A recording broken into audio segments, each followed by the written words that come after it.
Hey guys, it's Dawn. Hope you're having a great day. I'm making another card in my Mother's Day series, and I decided to use the same stamp set I've been using.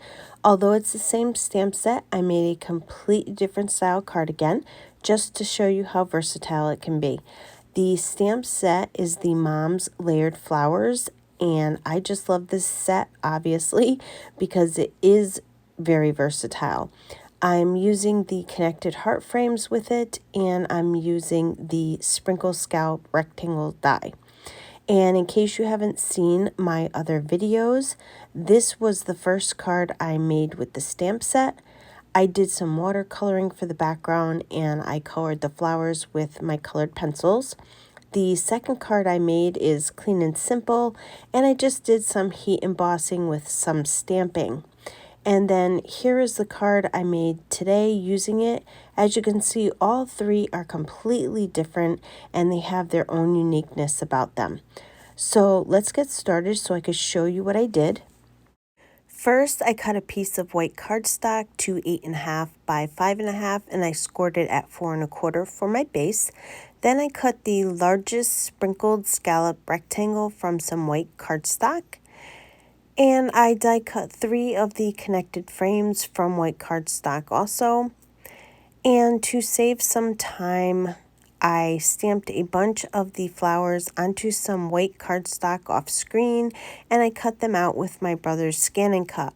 I cut more than I needed because I always do that, and whatever I don't use, I'll just save for another project. I'm going to stamp my flowers with some red ink. The easiest way to do this is to use the negative space. Now, I don't need this entire negative space piece of paper, so I'm just going to cut it to a smaller size. It'll make it easier to work with. I'm going to put some tape on the back side of the negative piece of paper so the sticky side is facing up. Then I'll put it in my Misty stamping tool so the sticky part of the tape is facing up. And all I'm going to do is put the flowers into the negative space. I put one larger flower and then I put one small flower. And I line up these stamps onto the flowers. And I'm going to stamp them about 3 times each because I'm really looking for a very dark and vibrant color. And then once I stamp my images, I just take them out. And as you can see, they stamped out really nice. Then I just insert another one. I only needed one big flower, so I'm not going to stamp any more of them for now.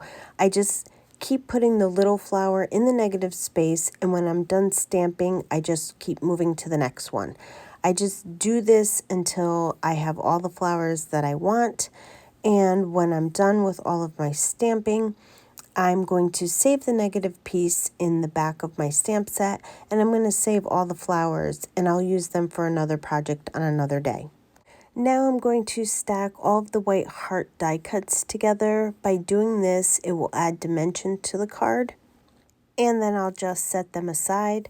I color in the middle of the flowers with some yellow Copic marker, number Y06, and then to give my flowers a little bit of shine, I take my clear Wink of Stella pen and I just color over the red stamped image. I don't color the entire flower in. I only color the red stamped image. You could do the entire flower if you wanted to, but I thought it would look nice with only the red having the glitter on it, and that's it. I don't know if you can see the shine, but it changes the look of the flower. I think it looks really pretty with it. I adhere the sprinkled rectangle to the A2 size card base, and then I adhere the heart to the sprinkled rectangle. I stamp the sentiment "Mother, I love you" in the middle of the heart using some black ink. I place the flowers where I want them to go, and then I adhere them to the heart with some liquid glue. I do put foam tape on the back of the larger flower, and then I place it in the middle of the 2 smaller flowers. And when I'm done with my flowers, to finish off my card with my favorite confetti from This Calls for Confetti, I'm using these Sparkle All the Way today. I know I say this in every video, Whimsy Stamps carries a huge variety of This Calls for Confetti collection, so I just like to let you know that. I'm just randomly putting the confetti on the card, and I just adhere them with my glue and my jewel picker, and that's it. That's going to complete my card for today. I don't know if you can see how shiny the card looks. This card was super quick and easy to make, and I think it turned out great. I would love for you to leave a comment below and let me know what you think of the card. And if you liked the video, please give it a thumbs up and hit that subscribe button so you don't miss out on any upcoming videos. As always, I want to thank you for spending your time with me, and I hope you have a wonderful day.